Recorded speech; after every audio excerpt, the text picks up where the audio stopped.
Assalamualaikum warahmatullahi wabarakatuh.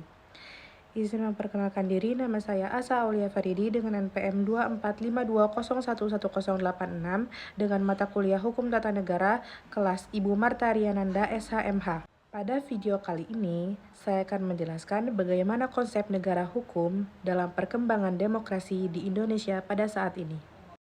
Yang pertama, saya akan menjelaskan konsep negara hukum.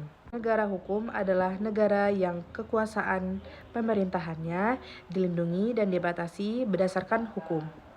Jadi, semua tindakan dilakukan oleh pemerintah harus sesuai hukum dan warga negara punya jaminan hak-hak untuk dilindungi. Pada intinya, hukum itu panglima, bukan kekuasaan. Yang kedua, demokrasi di Indonesia. Indonesia menganut demokrasi konstitusional. Artinya, Indonesia diatur dan dibatasi oleh Undang-Undang 1945. Ada sistem pemilu, partai politik, pemisahan kekuasaan yaitu eksekutif, legislatif, yudikatif, dan adanya jaminan hak asasi manusia. Yang ketiga, ada keterkaitan negara hukum dan demokrasi. Negara hukum memberikan pondasi untuk demokrasi dengan jalan sehat.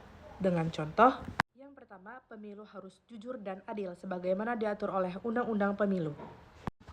Yang kedua, warga mempunyai hak untuk berpendapat dan juga berserikat sebagaimana diatur oleh hukum. Yang ketiga, presiden atau pejabat yang melanggar hukum bisa ditindak sebagaimana ada sistem checks and balance. Yang keempat, saya akan menjelaskan kondisi saat ini di Indonesia.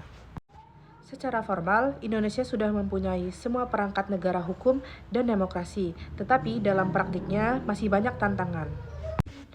Yang pertama, penegakan hukum di Indonesia belum merata atau sering tumpul ke atas. Yang kedua, korupsi di Indonesia masih sangat tinggi, padahal jelas-jelas itu melanggar hukum.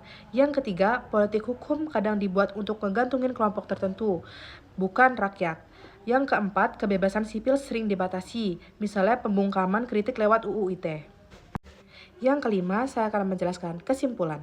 Negara hukum di Indonesia saat ini sudah menjadi bagian penting dari demokrasi, tetapi implementasinya belum maksimal.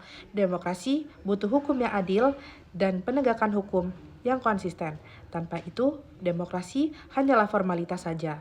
Sekian penjelasan singkat dari saya tentang bagaimana konsep negara hukum dalam perkembangan demokrasi di Indonesia pada saat ini. Kurang dan lebihnya saya mohon maaf. Wassalamualaikum warahmatullahi wabarakatuh.